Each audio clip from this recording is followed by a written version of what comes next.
Hey everyone, welcome to Base Watches. Let's be real. Most of us can't drop thousands of dollars every time we buy a new watch.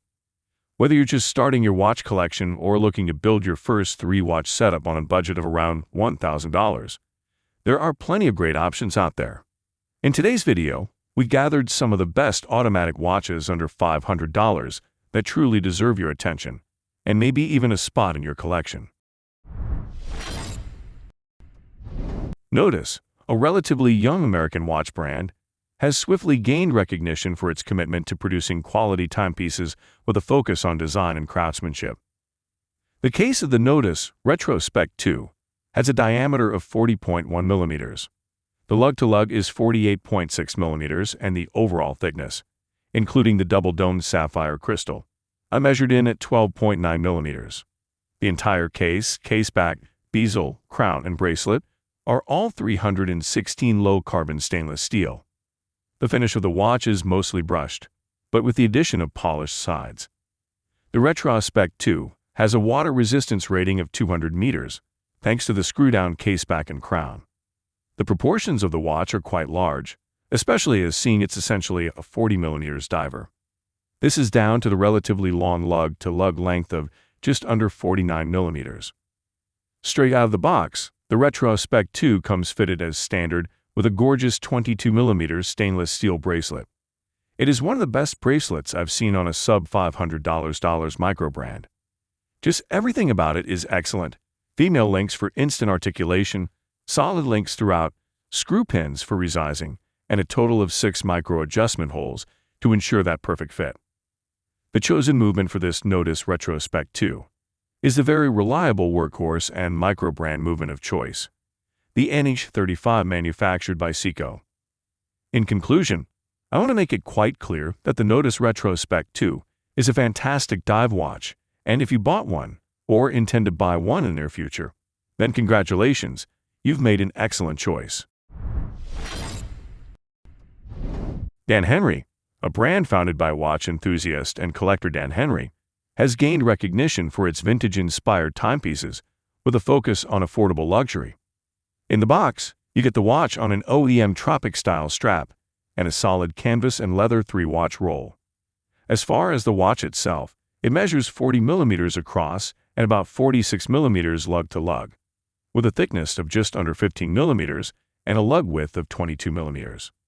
The thickness and lug width are shared with the 44 millimeters version, which make this watch feel proportionally a bit thicker.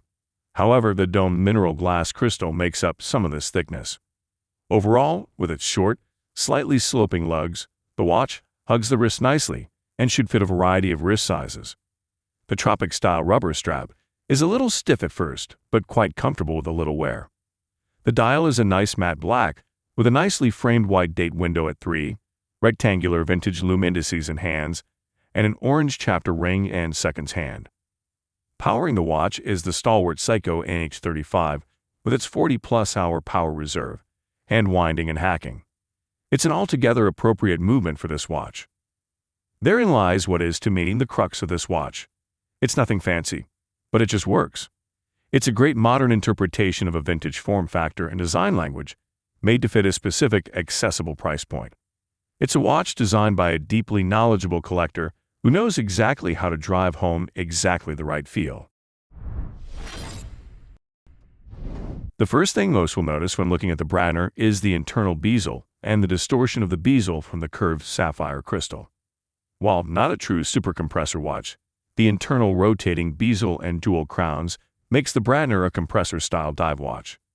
This alone helps the Bradner stand out from the crowd of under $500 dive watches. If you are unfamiliar with how an internal bezel operates, you will find it easy to use. There is a second crown at the 2 o'clock position that rotates in either direction to turn the internal bezel. There is no denying that the Bradner's 42 mm case is chunky. At 15 mm thick with a lug-to-lug of 51 mm, it is a large watch. While the Bradner does wear large, it is not uncomfortable. The lugs curve down and hug your wrist. This curvature helps the Bradner feel a tad smaller. With that said, the Bradner is a dive watch and is allowed to be big. The highly dependable micro-brand movement of choice for this Spinnaker Bradner is the Seiko NH35. which is a highly reliable workhorse. There are pros and cons to the Bradner that are going to make this a love-it-or-leave-it watch for a lot of enthusiasts. Regardless of your opinion, there is no denying that the Bradner is built well, has an original look, and checks a lot of boxes for dive watch lovers. I have long been a fan of Raven watches, way back to when they started out sometime in 2010, I believe.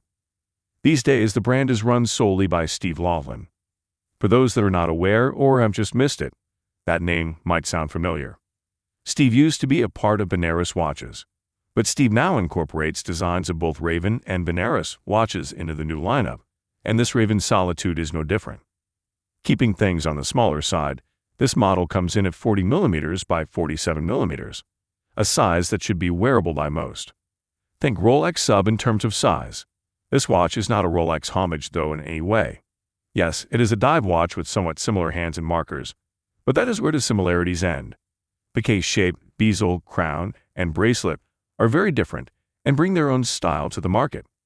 The stainless and black Raven Solitude showed here is the most traditional looking of the bunch, but if it is too plain for you, check out their website for some more exciting color options, such as a white dial, blue dial, green dial with gold accents. A few things were done to keep the price down on this watch, and one of them was the NH35 movement.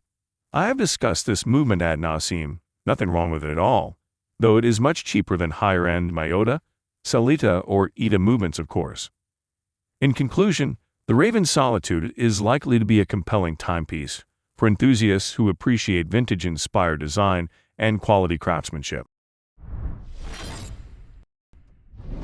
As with previous versions, the black ion-plated stainless steel case of the Citizen Promaster Dive Automatic Fugu can be deceptive on paper. Although nominally measuring in at 44mm wide, a series of clever case design decisions helped this watch to wear more like a 42mm or even 41mm watch on the wrist. The first of these elements is the dramatically rounded case side undercut. The Fugu opts for a high visual belt line along the case sides, rendering everything below the upper edge of the case side in a sloping polished surface. Thanks to this bowl-like slope, the actual footprint of the case on the wrist is far smaller than a conventional 44mm wide design, and the polished surface helps to visually mask the overall width and thickness. In addition, the short, gently curving lugs help to minimize the lug-to-lug length of the Fugu, further emphasizing the compact feel. Citizen powers the Promaster Dive Automatic Fugu NY0100 and 37090 with its in-house caliber 8204 automatic movement. As a stalwart presence in Citizen's stable since the 70s, the caliber 8204 is a solid, reliable entry-level platform that can be readily repaired and serviced with ease. The entry-level dive watch category is one of the most hotly contested spaces in the current market for a very good reason.